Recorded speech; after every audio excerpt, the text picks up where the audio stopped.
Yeah, do you want me to do? Let's get ready to rumble again. Hello. Go on, you start. Go. Ready to yawn. Go. I was just blaming my crappy internet on the fact that it's raining. Here we are.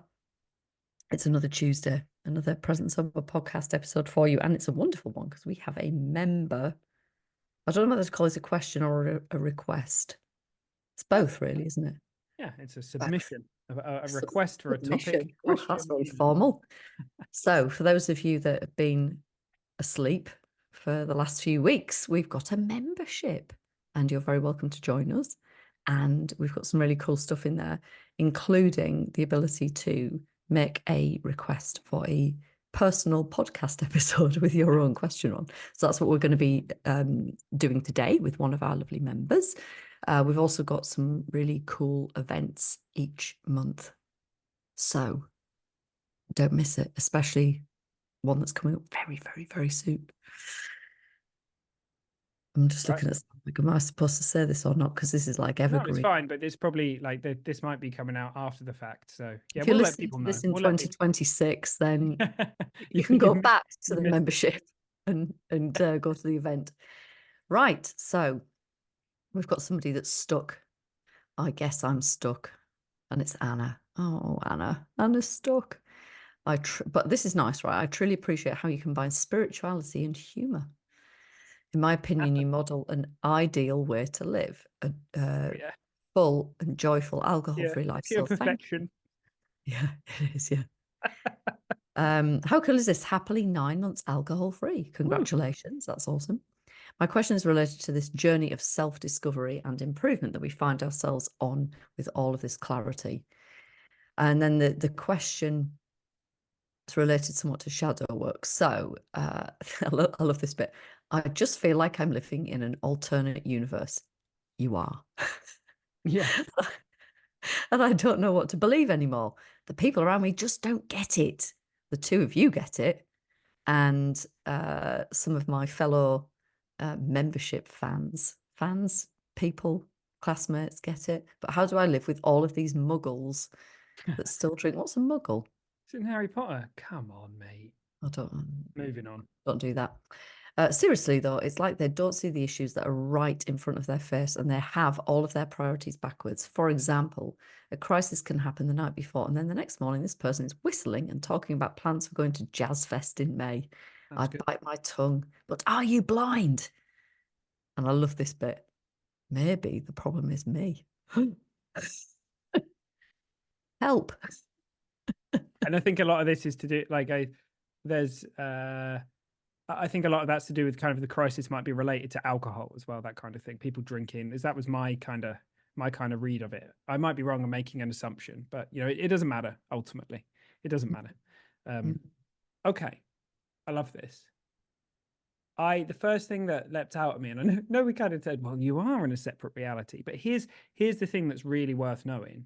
Like, all jokes aside, and I know we are the funniest people on the planet, living a perfect life. Hang on, funniest people in the universe. Yeah, there you go. But all jokes aside, in the multiverse, all jokes aside, we're literally in a separate reality, right? So even I could compare notes with Ellie, and we see lots of things. It would appear with a varying degree of alignment, and there's loads of other people in my life, but no one sees the world like anyone else. Like, we're literally all in our own bubble. We have our own upbringing, conditioning, imprinting. It started in the womb, potentially before that, right? We're carrying all these karmic imprints. We've got all this stuff going on. It's like fascinatingly amazing how different my reality would be to somebody else's. Even if I'm sat in a coffee shop and I'm like, yeah, I enjoy the taste of that coffee. And someone's like, yeah, I enjoy the taste of that coffee. Are we tasting the same thing? Is it the same experience? Do we mean the same thing by enjoy? Like, there's so much stuff that's going on. So, but this is an important point, as it looks to me, because if we're not all living in our own reality tunnel or bubble, then that means there's one reality that we're all accessing. And if we believe that's the case, then we essentially, I don't know what's going on with Ellie Crow. She's having a moment. Can you not hear me? Oh no, it's come back. Oh, okay. Sorry. That's all right. No, it's fine. If I was just sort of saying that one of the implications of not seeing innocently that we are literally living in our own bubble, in our own reality tunnel, right? It's got all these infinite reasons as to why mine looks different to yours. It's a lot more complicated than just having a few different thoughts and beliefs and stuff. Like, it's a whole different special effects department built from the ground up. If I don't know that, and I think there's one reality that we're all dialing into, if other people are doing things that are seemingly like crazy, I'm like, how is that person doing that? It will look like, well, I could just kind of teach them to see the world like me, and then it would all kind of sort itself out. But no one ever will. Like, no one will ever see the world like me. No one will ever see the world like Anna. No one will ever see the world like Ellie. No one will ever see the world like each of Ellie's beautiful kids. They've all got their own way of seeing the world. I mean, That's that's fucking great. truth. Yeah, and it's meant to be like that. But there is there's a bit like, it's a big misunderstanding that most of us have, that there is like one reality and we're all trying to figure out the middle ground on it, right? It's much Mm, more beautiful to accept that that's not the truth, and that we all have our own way of seeing the world, and it makes other people fascinating at that point. There's much less at stake. We're not trying to train people into seeing the world as we see it. We're just curious as to how they see the world. It doesn't mean anything about us, right? mm, mm. There's, and this is the nature of conflict, that we stand in our truth and have this steadfastness that's the only way that it is, because that's what we feel. Mm. And yes, it's 100% true to us. 100% true. That's exactly as it is, because that's our experience. That's what we are feeling. But that's not the entire truth. The entire truth is what somebody else is feeling too. And it can be so hard, like, particularly, I think that there was, what was the comment about biting my tongue? So like we will have that kind of like visceral reaction, and we like the mind wants to sort between this and that, likes the certainty of how things are. It's all binary. And so we don't really want to give ground and uh, feel into what somebody else's experience might be. And I think largely because we never can. You never can. You can make attempts at, you can invite, you can ask questions, um, you can make some assumptions, a bit like we're going to have to make some assumptions with the question. But even if somebody explicitly tells you what their experience is like, so I've had a ding dong with kids this morning, and it's like, wow, part of me doesn't even want to go there, because I'm cross in my own reality of like, oh, this is how it is. And um my ordinary mind wants to be right. They're wrong, I'm right. And it's like the tensions right there, and you have to soften through that to then start to pave a way to meet somebody else in their reality as best you can. And with the kids, like, sometimes that's what I was kind of saying earlier about God, ain't that the truth? Because they'll start to explain something to me, and I'm like, that just doesn't make any fucking sense to me whatsoever. So Pearl's rationale for why she was going up like a bloody rocket this morning, I'm like, I'm looking at her as she's explaining it to me, like, that literally makes, I didn't say this to her, but behind my eyes, it's like, this makes no fucking sense to me at all. Of course it doesn't. Of course it doesn't, because I'm not in her skin. But I can recognize that reaction in myself and then make an attempt to stand down. And I don't have to adopt her way of being, thinking, feeling. But what do? I have to do? I have to appreciate that is her experience. I have to like, I have to allow her experience. That's it. It is Yeah. exactly as it is. It isn't any other.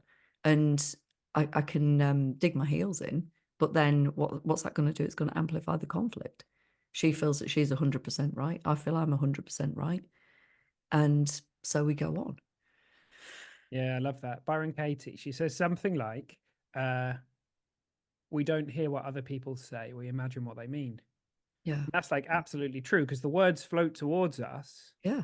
and then we create what we think those words mean for us, and they may mean 100%. something entirely different. And so the thing about shadow, to like kind of lean in on the kind of the shadow, the kind of unconscious self, and the kind of Jungian way of thinking about things, is that when those words float into our kind of through our senses and into our reality, and we create their meaning, often it's like, oh, I'm annoyed by this, or this image in front of me is causing this impact. But what we often innocently fail to see is that actually it's bringing stuff up for us to all it's actually telling us about our interpretations and judgments of the world. It's not telling us about those people. Like, it's completely possible, I know this because it's happened for me, to be able to hang around with people who are doing all sorts of things I'd never do, drinking, doing all sorts of like bad shit I wouldn't do.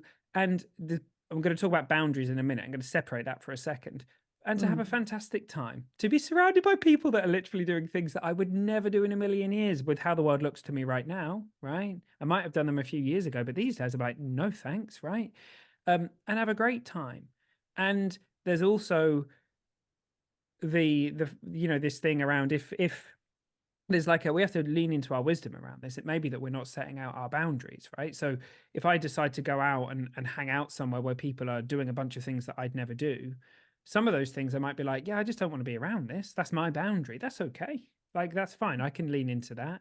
But a lot of the time, it's that we're feeling our judgments of them, and innocently not allowing them their process. Because I love what you said. It's like, we have to let someone have their experience of reality. Yeah, sure, of course we do. And I could go back in time and talk to myself of 10 years ago. I'd have told myself to do one. I'd have been like, I don't really care if you're me from the future. Can you go away? Because I'm getting on with my life with how it looks to me right now, please. And that process of like emotional processing and just allowing people their way of doing it. We can't speed it up for people. All we can do is kind of be there in connection with them. And look, we may come to the realization and the conclusion that there are certain people that are at a certain place where we don't want to be hanging out with them, because actually, like, for example, if one of my mates who I love dearly suddenly went through a shoplifting phase, I'm not gonna fucking hang out with them and shoplift, right?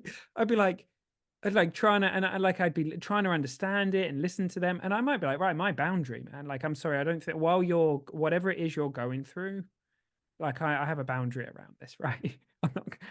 I'm not going shoplifting. It's just a stupidly outrageous example, but it No, occurs. but lots of people do that, Would like actually just get caught up and do it with their friends or whatever. Well, just like every now and again, like a fully grown, I mean, I'm like fully grown adults going to me like, yeah, like they pilfer stuff. And it's a I've bit got like the testing. Friends of mine who shall remain nameless, when when like the whole self-scanning stuff started yeah. to be a thing, joints and meat. It was just like, let's see what we can get away with. And I was horrified. And then back in the day when I was with the husband, he went through the self-checkout thing and he didn't steal anything. But what he did was, when it asks you how many bags you've used, Oh, did and you underestimate?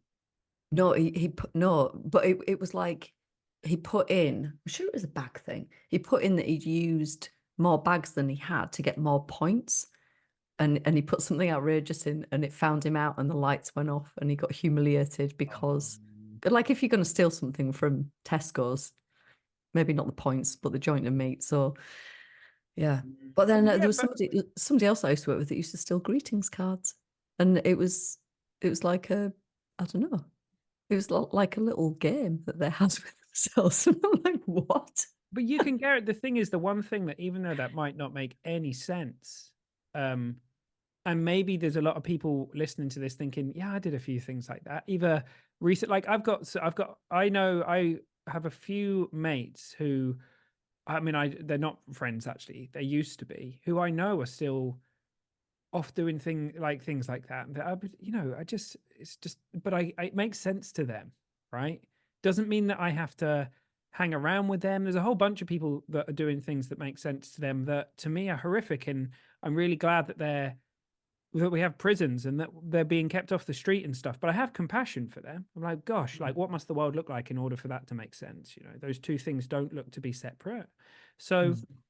the thing around this is that if we're watching these people and we're like, how on earth is this making sense? How could they possibly be going out one night, getting absolutely smashed, saying they're never going to drink again or whatever, then waking up the next morning and making plans for this thing and that thing or whatever, you know, like how could that be happening? It's like, you know, I'm sure for many of us, if we take an honest look at some of the behaviors that we've done, like I've done stuff like that. Sure, I've U-turned on stuff like under the influence of alcohol, or the things we say or do or whatever. And, you know, we're never going to drink again. And then a few days later, there we are with a bottle of wine in our hand or whatever. And I think a lot of it is compassion and curiosity and, you know, connection. And ultimately, I don't think we have to necessarily see 100% eye to eye with other people in order to connect with them, right?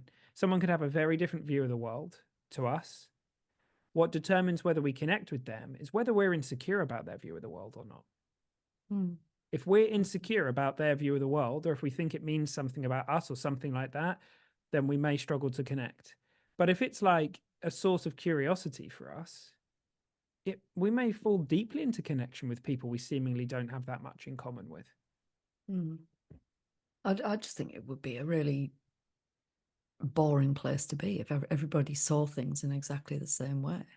You bet. And I was coaching somebody, I think it was yesterday, and they were dealing with something, you know, fairly kind of heavyweight, and I was referencing like how wonderful it is to be in a community of folks that aren't necessarily trying to, like, they're not seeing you as broken, they're not seeing you as you need to be fixed, and have, you know, enough about, like, have done enough of this kind of work to be able to be with themselves in their own experience whilst you're having your experience, Mm, versus being around people that kind of, like you say, are feeling insecure and codependent and want you to be okay so they can be okay. And we were just reflecting on like what a different experience it is, because as we know, you know, if you choose to not numb, you're going to feel everything. And we're around people that are all sorts of are at all sorts of different stages of this, and to be able to be in environments and company and community where people aren't like the instant reaction isn't to try and fix something, but to be with you through something. I mm, think it's highly, highly valuable.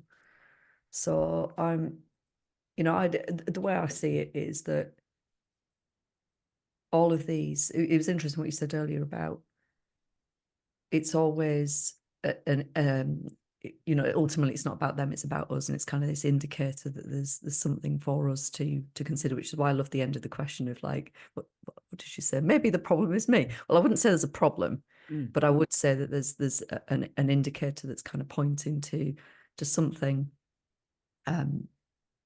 useful within yourself. But all of these opportunities, all of these moments of uh, misunderstanding or conflict, they're all opportunities to deepen intimacy and connection. So it's, to me, it's not that it's a bad thing or a problem or something to be fixed. It's an invitation to see things with, you know, a greater degree of perspective, mm. with an open heart. I love what you said earlier about curiosity. Like, how interesting, how interesting. Like, I may not have got what Pearl was feeling earlier today, but was it interesting? Yeah, it's fascinating how she sees her world and her reality.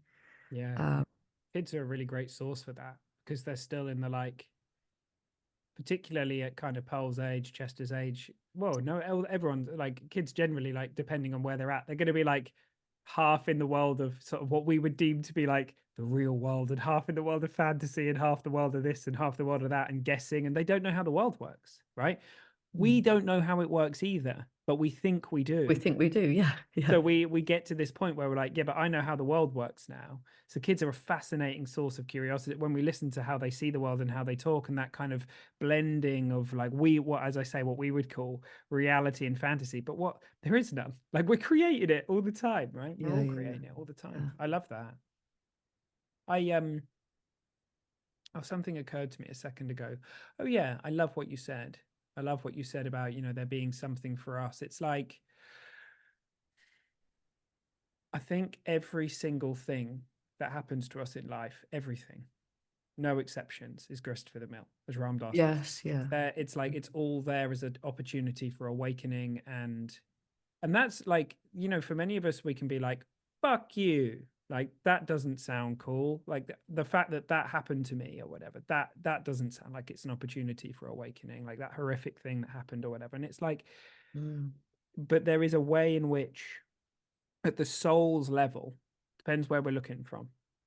At the soul's level, I think everything is a sacred opportunity for us to see something and to grow and all that, even the most difficult things through to the most beautiful things. Mm. It's and it's whoa.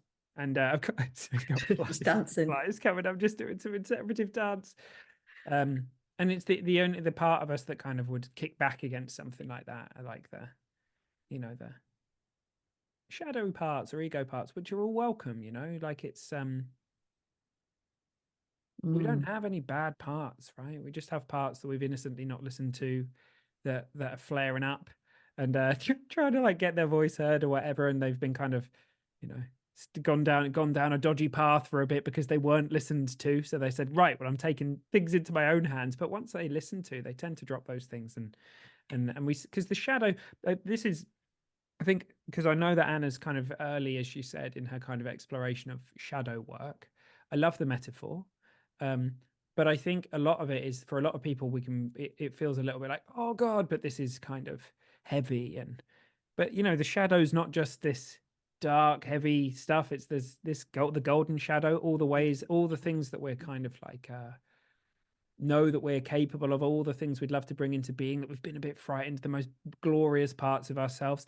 And it's all welcome. It's all welcome. One of the things that, as lots of our listeners will know, like I sort of do more and more work and look more and more into the world of plant medicine.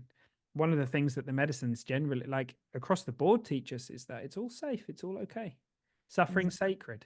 You're here in this human form, and you're gonna have a roller coaster ride, but it's safe. It will feel like it will get, if you forget you're on a ride, then it will start seemingly getting very, very serious, very, very quickly.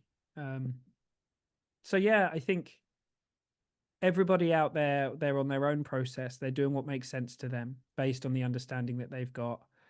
And look, there are people, it's hard when it's people that we love around us, if they're continuing to drink or take drugs or whatever it might be. And we're like, oh, I just wish this person could see what I've seen. Of course, we can honor that and accept that.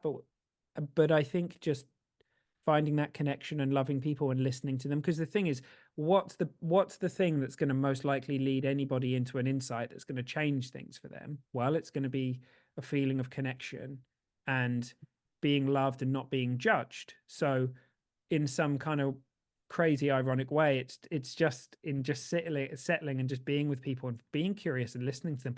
That's where they're most likely to have an insight anyway. That's where it's most likely going to come from. So it's super simple. Well, as we always say, like almost too simple. The brain goes, no, there's got to be something better than that. There must be like a different how to. It can't just be being curious and accepting people as they are. Couldn't be that simple. But it is that simple. And accepting people as they are doesn't mean that you have to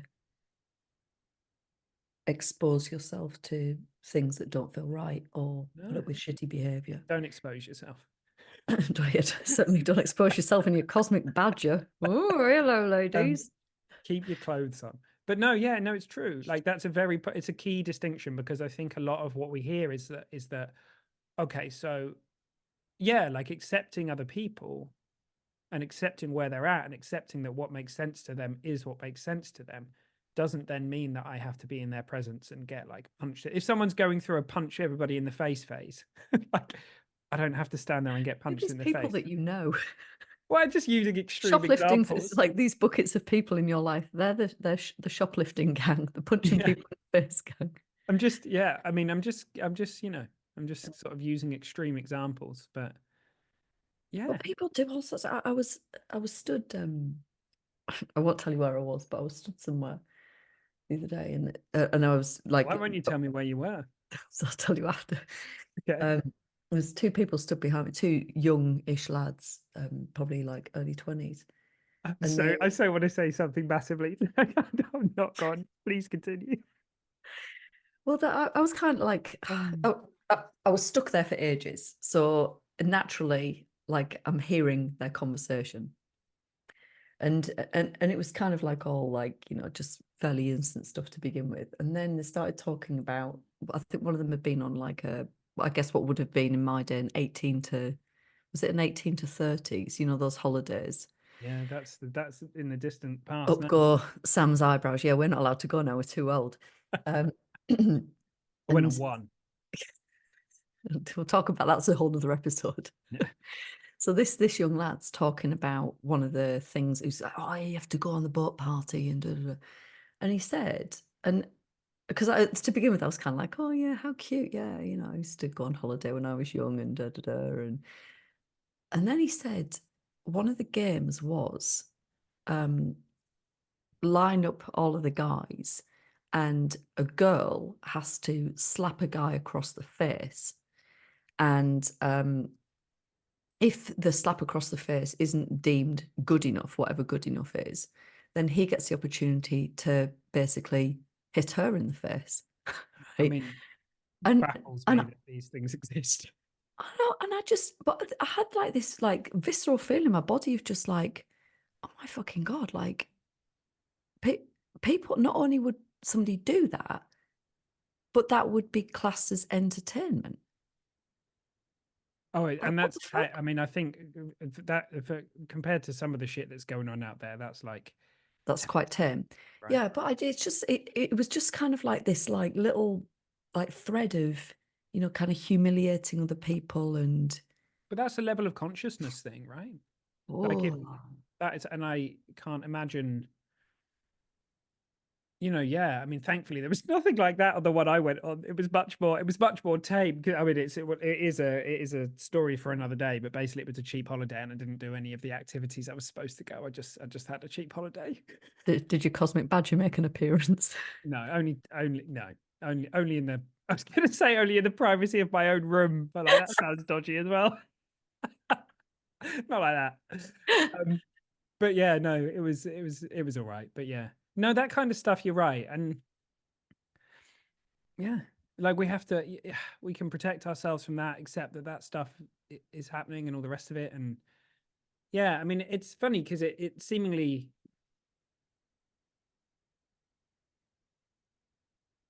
it would seem that if we are experiencing like to just go back to the original point, and I don't know if this is a nice place to kind of come to an end or if there's anything else we want to talk about with this, but if there were one reality, then things like you just said, like obviously when we look at them we're going to be like, well, they're either stupid, uh like like crazy, or Mm. just like wrong. The wrong. It's a bit Wrong. between broken and wrong. Just wrong. They're just Wrong. wrong. That's a t-shirt. It's a Um, cap, that one. yeah, wrong. Wrong. Wrong. This is brilliant.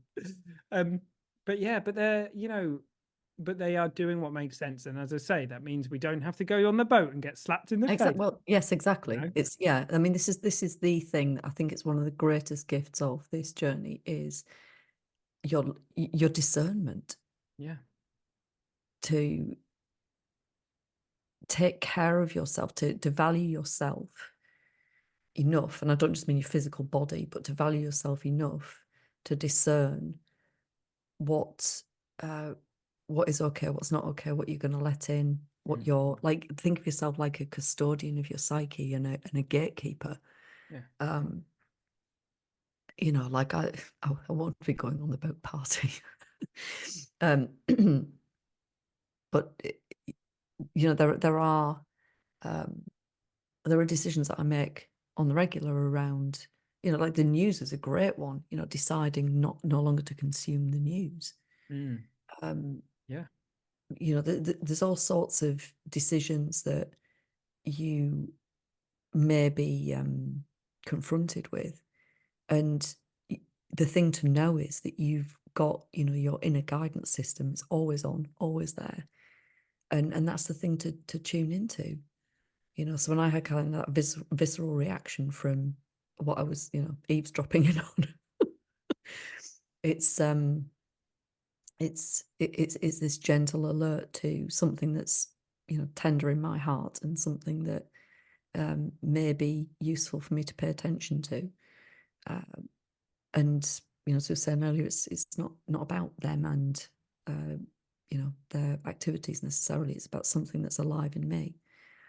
Yeah. And I mean, I think the beautiful thing about that is maybe this time round, this life, we will burn off a lot of the kind of judgments we do or don't have about other people. Maybe we won't, right? It doesn't, it seems less important than realizing that wisdom and who we really are isn't those judgments at the end of the day. So we're listening to someone, something comes up.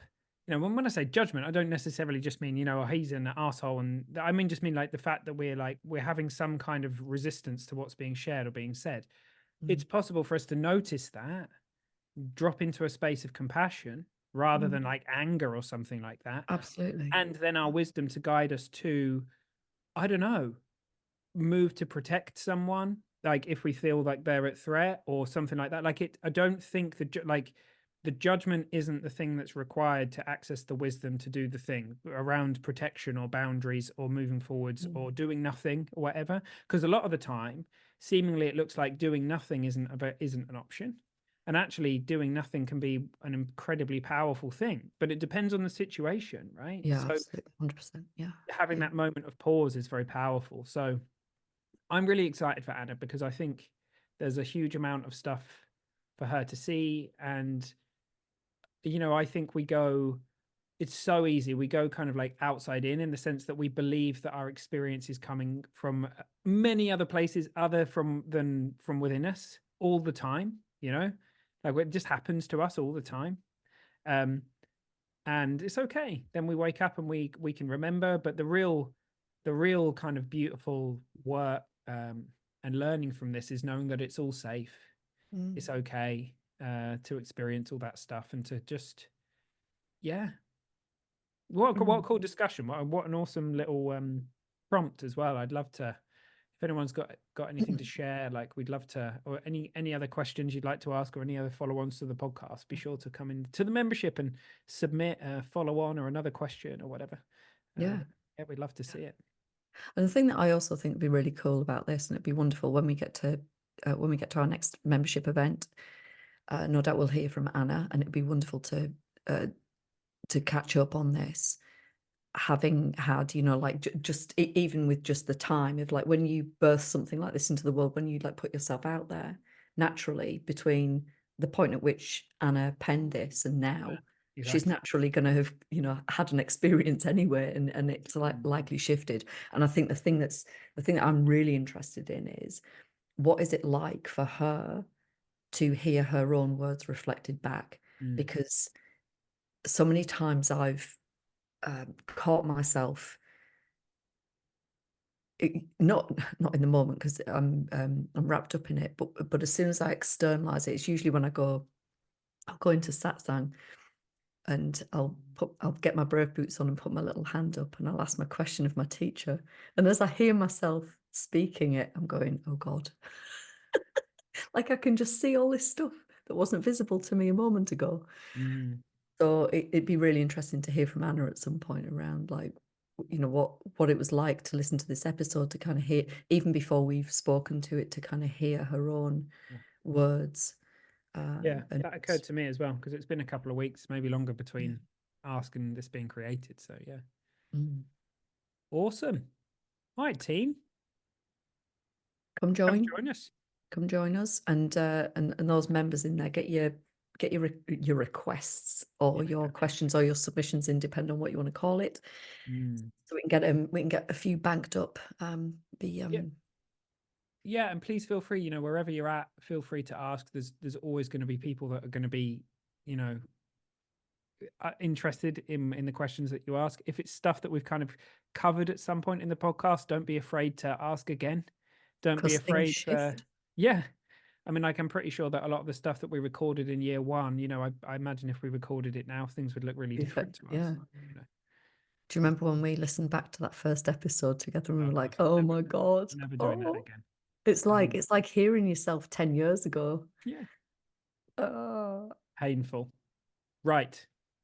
I don't know why I did that. IMCA. Okay, love you. See you later. Say something Bye. profound. That'll do.